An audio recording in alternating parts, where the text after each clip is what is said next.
Welcome to the Insights to Communicate podcast with Adam Probalski, where communications, research, and strategy come together. Carlos Villatoro, welcome. Thanks so much for joining me. Absolutely, Adam. Thank you for having me on. So you are with Napa County DA's office. Why don't you tell us your role? And you've got a sort of eclectic resume. How did you get to be at the DA's office in Napa?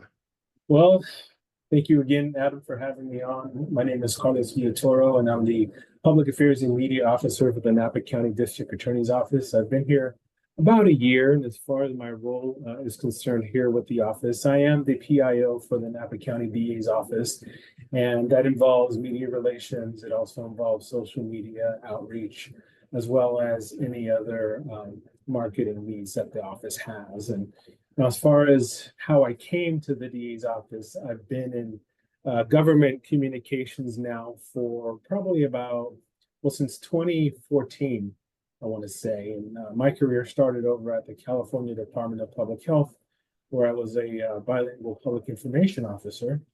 I was there for about a year and a half before I moved to a position over at the California National Primate Research Center, where I worked as a senior information officer. And while talk about an interesting place to work, where they did research on non-human primates, and they were studying everything from AIDS to Zika virus to Ebola, just a very interesting field. And then, excuse me, from the California National Primate Research Center, I went over to the Medical Board of California, where I was for 5 years. And if you guys don't know what that is, it is the licensing regulatory agency for physicians, allopathic physicians in the state. So we give them licenses and we discipline them when the need arises. So yeah, I mean, I've been here, like I said, at the DA's office for a little over a year, and it's been a very interesting trip so far. So you said something that tells me I got to dive in. The primate research, first of all, who knew there was a primate research center? And second, I have to imagine that sounds super sketchy to people. The idea that we're doing research on primates, I mean, that's the kind of thing where you'd assume there was protesters out front every day. How did you reconcile that? Not everybody's looking to focus their attention on protecting animals, but I think all of us want humans to thrive. How does that work? Is that it's all kosher or it's all a little bit sketchy? Well, no, there are those. It's one of I believe there are 7 national primate research centers funded by the federal government throughout the country. And the one at UC Davis is one of the most esteemed and prestigious. The research they conduct over there is on non-human primates, primarily rhesus macaque monkeys. They are the old world, more robust monkeys that you find all over Asia, as well as a small colony of titi monkeys. And every bit of research that they do is highly regulated, and there are rules and procedures that they must follow that are set forth by the federal government. And so when I first started there, I didn't know what I was getting myself into.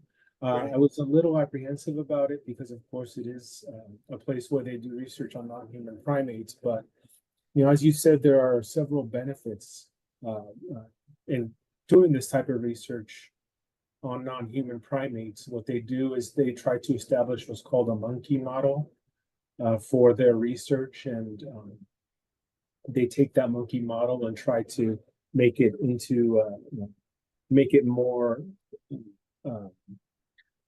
to try to make it beneficial to humans. But they first start off with the monkey model, and a lot of the research that they do isn't what you would think. A lot of the research that they do is mostly behavioral. A lot of it is, you know, cases where they have to ethically euthanize animals and so on and so forth. But it's done in like research for like Zika virus, AIDS. When I joined the National Primate Research Center, they were exploring Zika virus because, of course, there were some issues with the transmission of Zika virus from mother to child. It caused what's called a microcephaly, which is an inflammation and enlargement of the brain. It was a real concern for expecting mothers during that time at the height of the Zika virus. So they were discovering ways, exploring ways where they could stop the transmission of Zika virus from mother to child. And that was one of the projects that they were working on. And then there are some projects that they work on where they examine generational groups of primates to see their behavior. And there's a lot of information about that. I did a few videos on it regarding like dating habits of rhesus macaques and familial structures and things like that. And so it's not what people would expect. And yes, there were protesters from time to time at the center, but for the most part, it was relatively quiet. So, wow, I imagine that's one of the hardest jobs. So going to anything else probably got a little easier. But let's address something that seems pretty hard to me today. There's this pervasive idea in California that we're not prosecuting criminals. You just get to be out there stealing stuff and get away with it. How does Napa County address that? And how do you tell the world that you are prosecuting the bad guys? Well, that's a good question, and that's the reason why I'm here. We want to be as transparent as possible, but a lot of the things that go behind the scenes of any given case is confidential. And it's like that for a reason. It's because we have to prove in court beyond a reasonable doubt that what we're prosecuting the individual on is true. Not only true, but it's fair and accurate. And so a lot of the times people want to know specific details regarding the cases that we try in court, that we handle on behalf of the people, but it's very difficult for us to find that balance between transparency and violating the rights of the person that we're prosecuting. Because we want them to have a fair trial. We want them to have their day in court and have that fair trial. And so anything that we put out, anything that we give, will be considered prejudicial to that person and their right to a fair trial. We don't want that. So we give as much information as we possibly can without compromising that not only the case, because we still have to prove it again beyond a reasonable doubt, and that's the highest burden of proof that we have, and it's very difficult to prove. Right. And so, yeah, we have to strike that balance. And so the way that we do that is, by giving case updates in our newsletter. We do a monthly newsletter. It's called Newsline. It is available on our website and our social media channels, and it is free. And in that newsletter, we provide updates of some of the cases that we try, so that the public can get an idea of, what the work that we're doing on behalf of the public. And so that's one of the ways. I've seen you also have a podcast, or you've done a podcast in the past. Yes. Was that a hard sell to the DA or other people in the office, or is that something that came naturally? No, the podcast idea was well received here at the office.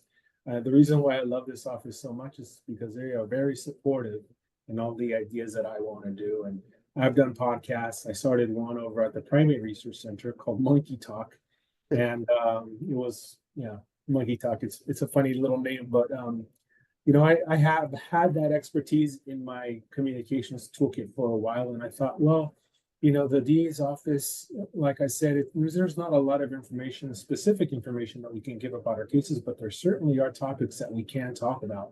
We've done podcasts on human trafficking. We've done them on cold cases that have been solved. We are currently doing one on that hasn't been released yet, but the next one is going to be on a MAD panel, the Mothers Against Drug Driving panel. That's going to be a requirement for people placed on probation for DUI. And it's essentially a panel that a person convicted of a DUI must complete. And it's essentially a panel of people who have been touched by DUIs. They've had loved ones victimized by them, or somebody has died as a result of a DUI. And so the person accused of that has to view their testimony, and it's going to be part of it's currently now part of a probation requirement for people convicted of a DUI. And so The idea behind the podcast is just to inform the public of the work that we're doing on behalf of the people and to give them another way to connect with our office. That's important work. I look back at your kind of journalist career, and I think a lot of people wonder how that jump happens. And it's a jump that a lot of people have made from journalist to communicator. But I feel like being a communicator is kind of like being an entrepreneur. You've got to be super creative and put yourself out there in a big way. I don't really feel like journalists have that air about them. How did you make that jump? And what were the biggest challenges to going from asking the questions and writing about it to person that actually has to tell the story? Well, I can tell you, Adam, in journalism school, we were taught. Now, I graduated with a journalism degree from Sacramento State University. And at the time, it was a very separated, as there was a very large separation between the art of writing and the art of taking photographs. So in journalism courses at Sac State, we were not taught how to take a photograph, how to properly light it and edit it. There was a very narrow way of teaching the quote unquote the art of journalism, and so we focused on writing, and that's all we did. And so when I went to work at the Napa Valley Register, which is our local newspaper here, it was all about the writing. We were always paired with a photographer. And then the housing bubble of 2008 occurred that impacted all of our revenues from real estate ads. It was, I'm sure you were around then, and we were all around then, but there were significant layoffs taking place in the newsroom. And unfortunately, some of those layoffs were in our photography department. So I was a weekend reporter, and I rarely had a photographer to go with me. And so it was always, hey kid, take the camera. You're shooting photos at this story that you're taking. I was like, oh, okay, what do I know, right? So I would take the photo. I would take the camera with me, and my strategy was always to shoot 1 million photos. And out of those million that I shoot, one of those is bound to be good, good enough for using my little skills, right? And so I built upon that. That was one of the challenges of becoming a government communicator, because a government communicator is expected to know all of these fields, from photography to video editing to writing to social media to podcasting. They have to know all of these tools so that they can be effective communicators. And so, in learning these different crafts, this videography, the photography, the podcasting, the social media, the graphics design, that's another one that I did not learn until later in life, and I've employed here at the DA's office. So, the more journalism students or people who are working in the field can teach themselves these different disciplines, the more viable and attractive candidate they will be when they want to transition from the world of journalism to the world of public relations. And another thing, the public speaking. That's a big thing too. You have to be able to speak articulately in public. And the way I try to train people to do that is by doing podcasts, to be quite honest, like this. So it gives them more exposure. It gives them more experience in front of a camera and speaking in public events. Now, we also have a speakers bureau here at the office where we have a list of subject matter experts that the public can call upon to provide presentations out in a public setting, whether it's a school or a service group like a Kiwanis or a Rotary or any other group that requests a speaker, really. And so the public can call upon our subject matter experts to do these presentations out in the public. And what that does is it gives our office an opportunity for outreach, and it gives the speaker an opportunity to be in front of a crowd. Because, attorneys especially, they are really skilled at convincing juries, and they're really skilled orators when it comes to being in a courtroom. But that doesn't necessarily translate to being a skilled orator when it's, you're speaking in front of a lay audience. Right. And so here at the district attorney's office, I try to provide them different opportunities like the Speakers Bureau, like the podcasting, like the different outreach events that we just did one called SAFE. It was Seniors Against Financial Exploitation. So we try to give them as much opportunity as we can to have those public speaking skills sharpened up, because it helps them in all aspects of life. even during their trials. So That's great. I think giving people the skills to speak publicly, to be good spokespeople, because I explain all the time that the hard hat and the pocket protector are much better at convincing the public than the suit. oh, People, absolutely. The yeah, uniform. Yeah, the yeah, uniform. yeah. People want to see the people that do the work. And obviously, in the case of your office, everybody's more largely wearing a suit, but having the person that does the work in the courtroom versus the spokesperson can really make a difference. And that's kind of cool. Okay, so people oftentimes have a mentor, someone that shaped their life and either got them into their career or gave them some advice along the way. Is there someone you point to that you have to give a shout out to? Oh yeah, no, absolutely. My instructor over at Sac State University, Mark Ludwig, he is the chair of the journalism department now, who is one of my mentors, one of the guys that kind of steered me towards newspaper writing because I started out at Sac State wanting to be a computer science major. I had a very deep interest in programming. I wanted to make video games, like all the other adolescent, young juvenile men. But I figured out really fast that I want to play video games. I don't want to make them. I'll leave Right. that to somebody else. And so then I thought, well, what else could I do? What else can I be? I know, I was studying down this track in the community college, in a kind of a safer area where it was less expensive, and they offered those courses, so I took them at the community college, and so that was a big part of my journey. And so, yeah, I thought, I don't want to do computer science anymore. What am I going to do now? I like music. Why don't I be a music journalist, right? And so I started taking journalism classes with the intent on working for Rolling Stone someday and following bands around. And then I met Mark Ludwig, who got me into news writing, and I just fell in love with it, man. It was just so magical, so great to be able to show up on a scene and write about something, or, he taught me the ins and outs of that. So, yeah, I'd like to give a big shout out to him, and he kind of steered me towards that route of a newspaper reporter.